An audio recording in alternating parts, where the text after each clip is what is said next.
right, so we have these exponential functions. We're going to solve it. First thing we have to do, we have to make sure that both sides of the equations, they have the same base. So we're going to change this 8 in terms of powers of 2. So 2 to the power of 3, and then we have the square root of x plus 1 equals to 2 to the power of 3x minus 2. Now remember that this right here, 2 to the power of 3, that is 8. That's what we have done. And we're going to use the exponent law, and that's what we've done. Now, since we have the bases the same, base 2, that means, and this is an equation, that means the exponent must be the same because that's an equation. So we have to say 3 times square root of x plus 1 must equal to 3x minus 2, and we're going to go ahead and solve this equation. It's a radical equation, so the first thing we have to do, we need to raise both sides to the power of 2, okay? And that way we can get rid of the radical sign. So here it is, that's what we've done. So now we're going to go ahead and now we're going to solve. So what do we have? We have 9 times x plus 1, because 3 squared is 9, square root of x plus 1 squared is x plus 1, comes out of the radical, and the other side will have 9x squared minus, we're just basically expanding this, that would be 2 times the first time down the second term, that would be 12x, and then plus 4.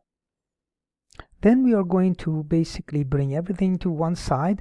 We do have to do the distribution in here, multiply through, so I will write that down. 9x plus 9, that's equal to 9x squared minus 12x plus 4. And now in this case, what we're going to do, we're going to bring everything to one side, 9x squared, and that would be minus 21x, because subtracting 9x from both sides, and also we're going to subtract 9 from both sides, and we'll get minus 5, and that's set equal to 0.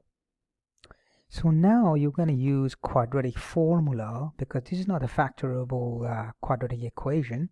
And when you use quadratic formula, now remember the quadratic formula on the side, I'm just going to write it here as a review. It is minus b plus or minus the square root of b squared minus 4ac all over 2a, where a, b, and c are the coefficients of the terms. This is the a, this is the b, this is the c. Okay, so this is a, b minus 21 minus 5 is the c. You plug it in there, and when you do that, you get these two possible answers. And then once you have these, you do have to check. So don't just do that. You have to make sure that you're checking it, and I have checked it and they are both correct. Now in terms of the decimals, the first one will be 2.5511 for decimal expansion, and the second answer will be negative 0.2177. Okay, actually 777. Let's do another one. Yeah. All right, so these are the two possible answers. You plug them back in there and they are correct. All right, good.